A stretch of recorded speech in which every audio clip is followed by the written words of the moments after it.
Bapak Ibu sekalian, waktu sholat tiba ditandai dengan satu kalimat yang diperdengarkan pada kita semua, yang langsung tuntunannya secara tauqifi disampaikan pada Rasulullah dan diperdengarkan kepada kita semua yang masih punya pendengaran. Ya. Nah, lafaz ini yang memberikan peringatan kepada kita bahwa waktu sholat telah tiba, itu disebut dengan azan. Azan. Tidak mungkin Anda sudah istighfar, kemudian berdoa, tiba-tiba sholat saja misalnya. Belum tiba waktunya. Ya. Sifat sholat Nabi diawali dengan pertanda menunggu dulu waktu sholat tiba. Ya. Jadi kalau Anda sudah selesai menunaikan ibadah-ibadah tadi, ya, maka simak waktu untuk sekejap menunggu adzan. Ya. Penanda waktu sholat telah tiba. Disebut apa? Tiba. Jadi apa yang dimaksud dengan adzan? Adzan artinya apa?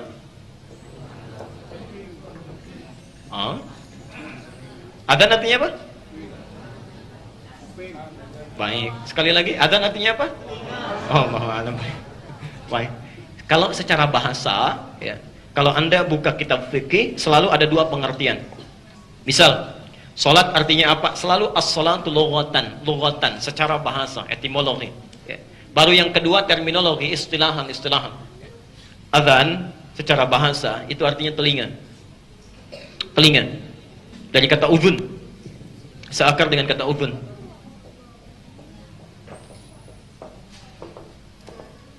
Kenapa lafaz ini disebut dengan adzan? Ya, Allahu Akbar dan seterusnya. Kenapa dinamakan dengan adzan? Seakan-akan memberikan isyarat bahwa panggilan solat ini yang menunjukkan waktu solat tiba itu pasti akan didengar oleh orang yang masih punya pendengaran, ya, punya telinga, ya, punya pendengaran. Dan Masya Allah, menurut penelitian, satu-satunya lafaz di muka bumi ini yang terus didengar oleh telinga itu adzan. 24 jam tidak selesai, terus berputar. Ya. Coba antum lihat ya, sekitaran Bekasi ini saja. Galaksi selesai adzan, tiba-tiba bergeser ke Jakapermai. Jakapermai selesai adzan, geser lagi ke sana, ke Perumnas, kemudian ke Kayu Ringin, kemudian ke Bintara, terus. Allah, 24 jam tidak selesai. Ya, Mesir selesai, pindah ke Libya, Libya selesai, pindah ke Tunisia, Tunis selesai ke Maroko, Maroko selesai ke Aljazair, geser sedikit dari Italia, Prancis, Spanyol, 24 jam. Kalau lafaz ini tidak berasal dari petunjuk Allah, hanya rekayasa manusia saja, tidak akan pernah terngiang-ngiang sampai dengan saat ini. Ya, mustahil itu, mustahil. Adzan. Secara fikih, adzan itu adalah satu isyarat atau panggilan yang menunjukkan tibanya waktu sholat. Jadi kalau Anda misalnya sudah mendengar suara adzan, sudah ditangkap, didengar oleh telinga kita, itu menunjukkan waktu sholat telah tiba. Baik. Sekarang pertanyaannya, apa sunnahnya? Apa sunnahnya? Nah, sifat sholat Nabi dalam sholat subuhnya dimulai dari sini. Ya.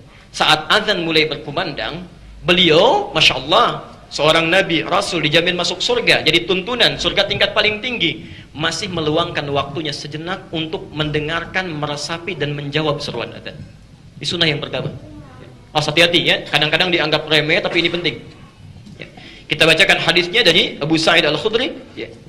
Nabi SAW menyampaikan, "Idza sami'tumun nida, faqulu mithla ma yaqulul muadzin." Idza sami'tumun nida, jika Anda mendengar, ya, mendengar an-nida.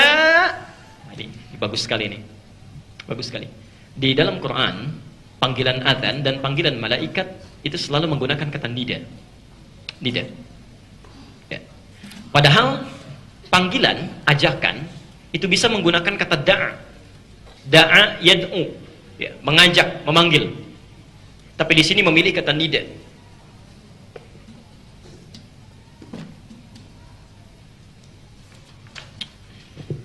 Pertama da'a. Kata panggilnya ud'u. Kedua nada yunadi. Nada yunadi. Kata panggilnya nida, nadi atau nida kata bendanya. An-nida. Pelan-pelan. Kalau Anda mendengar kalimat ini, da'a, ud'u, itu berarti panggilan yang sifatnya hanya mengajak saja. Mengajak. Isinya cuma ajakan. Misal, ayo ke masjid yuk. Ayo baca Quran yuk. Ayo olahraga yuk. Itu da'a namanya. Da'a. Ya. Quran surah ke-16 ayat 125. Ud'u ila sabili rabbika. Ya. Bil hikmah. Ajaklah orang yang belum paham tentang petunjuk Tuhanmu ke jalan Allah. Misal, maaf ya, ada teman yang belum senang ikut ta'lim, Anda ingin ajak ya. Anda ingin ajak, maka kata Quran, ajak dia, panggil dia, tapi jangan sembarangan panggilnya, bil hikmah, dengan cara yang bijak ya. Kata-kata yang enak didengar, kalimat yang menyenangkan, itu da'a. Jadi sifatnya masih umum. Tapi kalau tersebut kalimat nida ya, dan diserap ke dalam bahasa Indonesia menjadi nada ya, tidak disebutkan dalam bahasa Arab kecuali untuk menunjuk pada panggilan yang sifatnya sangat lembut, isinya sangat dalam, dan penuh dengan manfaat. Masya Allah. Pelan-pelan. Tidak disebutkan kecuali panggilan yang menunjukkan pada kelembutan, lembut ya. Isinya sangat dalam ya. Penuh dengan kedalaman hikmah dan kandungannya sangat bermanfaat. Pelan-pelan. Karena itu setiap panggilan di Quran, misal panggilan salat Jumat ya, panggilan salat Jumat, Quran surah 62 ayat yang ke-9 sebelah kanan paling atas, ya ayyuhalladzina amanu idza nudiya lis-salati min yaumil jum'ah, pakai nida ya. Panggilan malaikat ya kepada hambanya untuk mengatakan beriman ya. Yunadi, Ali Imran dari ayat 190-nya ya. Ayat 191-nya, alladzina yadhkurunallaha qiyaman wa qu'udan wa 'ala wa yatafakkaruna fi khalqis samawati wal ard rabbana ma khalaqta hadza batila subhanaka faqina. 192-nya, rabbana innaka man tudkhilin nar faqad akhzaita wa ma min.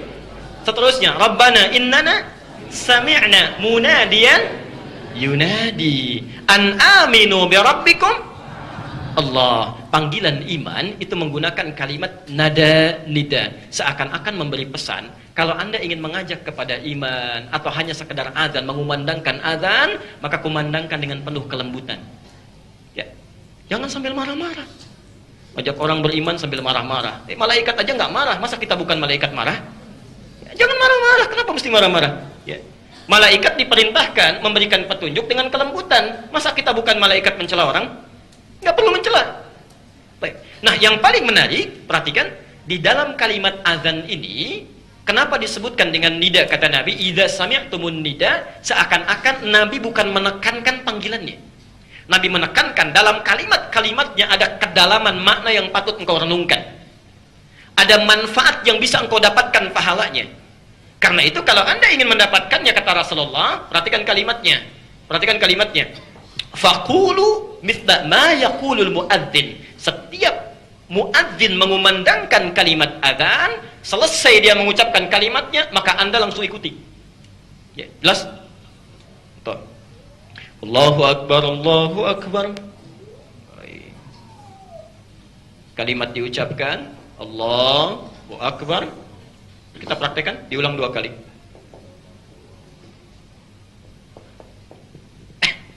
Saya akan agak pelan. Perhatikan, rumusnya kata Nabi, fayaqulu mithla ma yaqulul muadzin. Setelah muadzin mengatakan satu kalimat, kemudian kita ulang. Di sunnah Nabinya bukan ngobrol, bukan diskusi. Ini maaf, Anda yang sudah belajar, ketika nanti adzan dikumandangkan, mau zuhur, mau asar, saat dikumandangkan, kalau ingin dapat manfaat dari adzan, dapat pahalanya, ingin meningkatkan imannya, ayo respon, jangan ngobrol. Ini muadzin sedang sibuk memberikan petunjuk kepada kita dengan izin Allah, Anda malah bicara, nggak akan dapat.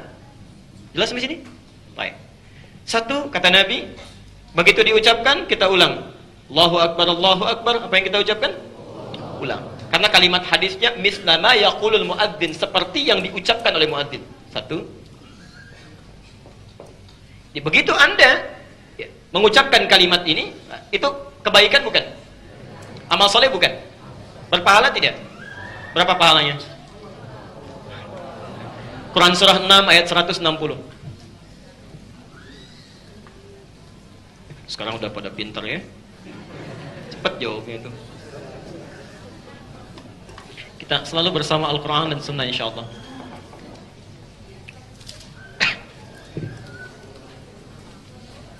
Ada? Quran surah 6 ayat 160. Man jaa bil hasanati falahu asyru amthaliha. Falahu asyru amthaliha. Ada ayatnya? Baik. Perhatikan, siapa yang mendatangkan, melakukan satu kebaikan, dia akan dapat 10 pahala yang semisalnya. 10 pahala. Quran surah 6 ayat 160. Jadi ketika muadzin mengatakan Allahu Akbar, lalu Anda ucapkan Allahu Akbar, Masya Allah, Anda dapat 10 poin. Ya. Jadi kalau Anda misalnya diperdengarkan, Allah ingin kasih pahala nih, sudah Allah siapkan, begitu mau diberikan Allahu Akbar, Anda ngobrol. Misal, kok telepon kemarin belum dibalas, misal. Itu Anda sedang kehilangan 10 pahala. Ya. Karena ketika muadzin mengatakan asyhadu an la ilaha illallah, kesempatan yang tadi sudah hilang. Ya. Jadi ada orang mau diberikan pahala, dia nggak mau. Maka dari itu kata Nabi, kalau Anda ingin mendapatkan manfaatnya, begitu diucapkan Allahu Akbar, 10 sudah diberikan. Mau tidak? Ada orang yang tidak mau. Jangan ikut-ikutan. Ya. Baik, itu bagi orang yang menjawab. Bagi muadzinnya berapa? Yang azannya berapa pahalanya? Masya Allah. Bagi yang azannya 1, dia mendapatkan 10 kebaikan untuk dirinya, dan mendapatkan 10 kebaikan lagi dari setiap orang yang menjawabnya. Jadi kalau ada di masjid 500 orang, maka muadzin ketika mengucapkan kalimat itu dijawab oleh orang 500 itu, maka dia mendapatkan 5.000 pahala kebaikan. Dari yang ada di masjid saja, belum yang ada di tempat rumah lain, belum ada pedagang yang di pasar mendengar itu langsung tergerak untuk datang. Itu baru manusia, belum jin yang mungkin dengar, belum malaikat yang menyaksikan. Allah, berapa pahala yang sudah disiapkan. Ya. Karena itu nanti dalam hadis Hasan Sahih riwayat At-Tirmidzi, ada satu bukit yang sudah dipersiapkan khusus untuk para muadzin ketika hari hisab tiba. Bukit itu lebih wangi dibandingkan dengan minyak miskit za'faran. Ya, minyak wangi yang paling harum yang berada di muka bumi. Itu khusus untuk para muadzin. Ya, Masya Allah. Apa dalilnya? Hadis Muslim nomor hadis 1893.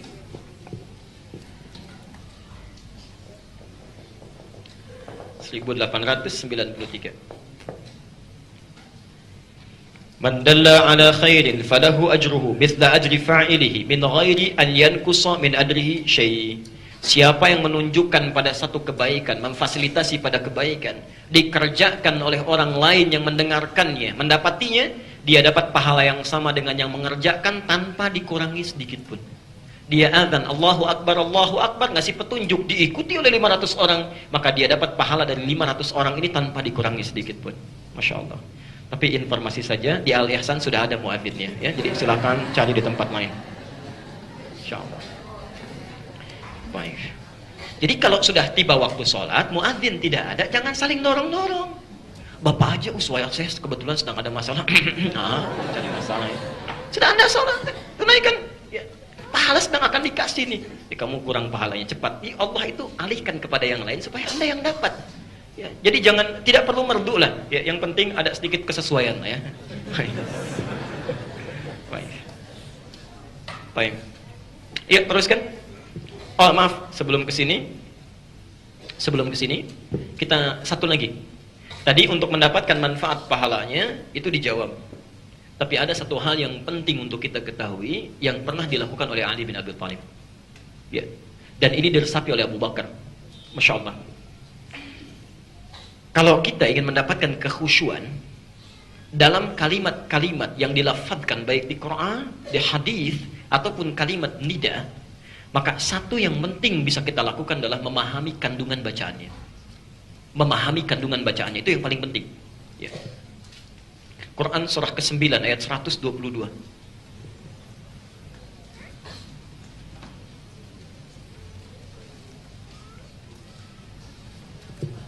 Saya seringkali ungkapkan ini, jadi untuk menegaskan.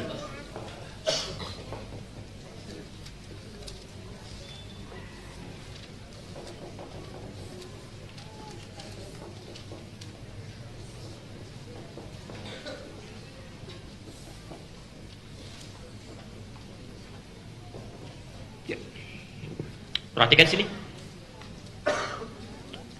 Segala yang terkait dengan agama kita, dengan din, ya, apapun yang Anda pelajari, kalau terkait dengan agama, misal, belajar Quran terkait dengan din, belajar hadis terkait dengan din, belajar fiqih terkait dengan din, macam-macam. Ya. Semua urusan yang terkait dengan agama, ya, berita Qurannya, perhatikan, lihat tafaqahu fid din, itu mesti dipelajari dengan fiqih, sampai paham. Tafakuh itu dari kata fikih, artinya paham, mengerti. Ya. Jadi ada isyarat di ayat ini, wa ma kana al-mu'minun liyanfiru kaffah, wa ma kana al-mu'minuna liyanfiru kaffah, falawla nafara min kulli firqatin minhum ta'ifatun liyatafaqahu fid din. Kalimatnya fikih. Ya. Di tafaqquh asalnya dari kata fikih, artinya paham, mengerti. Perhatikan, singkat, ada isyarat di Quran, kalau Anda ingin belajar dengan baik tentang agama, khusyuk ditunaikannya, maka jangan sekedar hanya numpang informasi, tapi pastikan yang Anda pelajari sampai paham, mengerti. Misal, mau sholat, belajar tentang sholat, maka jangan cukupkan pada tahu bacaannya saja, sampai pahami di balik bacaan yang diungkapkan. Sehingga ketika Anda sholat, paham dengan bacaannya, itu membantu kekhusyuan kita. Ya. Coba cek deh. Mohon saya tidak bosan-bosan sampai dengan hari ini. Mohon maaf kalau bahasanya kurang menyenangkan. Anda sampai sholat terakhir tadi yang duha, dari mulai sholat pertama kali, berapa persen bacaan sholat yang dipahami? Ya bagaimana sholatnya bisa khusyuk kalau tidak mengerti yang diucapkan? Ya kita sujud, bukan kita. Anda sujud misalnya, ya tapi saat diucapkan, tapi tak ngerti yang dibacakan. Ruku nggak paham yang disampaikan, bagaimana bisa khusyuk sholatnya? Ya, tidak mudah. Karena itu dalam setiap ilmu-ilmu agama pasti bahasanya fikih. Ada buku tentang sholat, pelajarannya disebut fikih sholat. Zakat, fikih zakat. Haji, fikih haji. Nah, sekarang perhatikan. Fikih itu paham. Kalau Anda ingin berusaha keras untuk paham, itu bahasanya menjadi tafaqquh, tambah tak di ujungnya. Dalam qafnya ditasydidkan. Tafaqquh, berusaha keras untuk memahami. Jadi maksudnya, setiap Anda belajar ketentuan tentang hal terkait dengan din kita, usahakan sampai paham. Termasuk saat mendengar lafaz adzan. Kalau cuma ingin dapat 10 kebaikan, setiap diikuti kalimatnya, cukup, nggak paham pun nggak apa-apa. Allahu Akbar, Allahu Akbar, Allahu Akbar, Allahu Akbar, 10 kebaikan. Syahadu an la ilaha illallah, 10 kebaikan. Tapi kalau Anda ingin dapat lebih daripada itu, pahami artinya. Ali bin Abi Thalib, ketika mendengar kalimat adzan dikumandangkan, sampai bergetar. Ditanya kenapa? Kata beliau, sudah tiba panggilan Allah yang kalau diperdengarkan pada bumi dan gunung-gunung mereka akan gemetar, bahkan mungkin bisa hancur. Sedangkan saya manusia yang sangat zalim dan lemah, kita dengan gunung, kita dengan gunung dibandingkan gunung lebih keras mana? Lebih keras mana? Saya ulangi. Sekali lagi, lebih keras mana? Kalau tidak percaya, pergi ke gunung, pukulkan tangan kita tuh. Ya, kalau gunung yang sakit berarti kita lebih keras. Kalau tangan kita yang sakit berarti kita lebih lemah. Lebih tinggi mana? Gunung. Ya, makanya ada peribahasa dalam bahasa Arab, orang sombong itu orang yang seperti naik ke atas gunung. Ya, melihat di sekitarnya seperti kecil, padahal dia lupa dia pun dilihat dari bawah itu kecil. Ya, orang sombong itu orang yang seperti naik ke atas gunung, lalu melihat ke bawah, semuanya kecil, dia sendiri yang tinggi. Ya, dia lupa bahwa orang yang di bawah melihat dia pun kecil. Ya, itu yang unik tuh. Ya, itu yang unik. Nah, Ali mengatakan gunung saja yang kuat bisa gemetar, masa saya yang lemah tidak gemetar? Ada apa di balik kalimat itu? Nah, yang paling luar biasa jawabannya ada pada saat Abu Bakar mengucapkan kalimat ini dalam sholat. Saat takbir pertama kali, Allahu Akbar. Kalimat apa yang diucapkan? Takbir pertama kali disebut apa? Apa yang diucapkan? Tahu dari mana? Abu Daud nomor hadis 817. Fayaqulu Allahu Akbar. Maka ucapkanlah Allah. Abu Bakar saat mengucapkan ini bertakbir, mengatakan Allahu Akbar, langsung bergetar. Bergetar.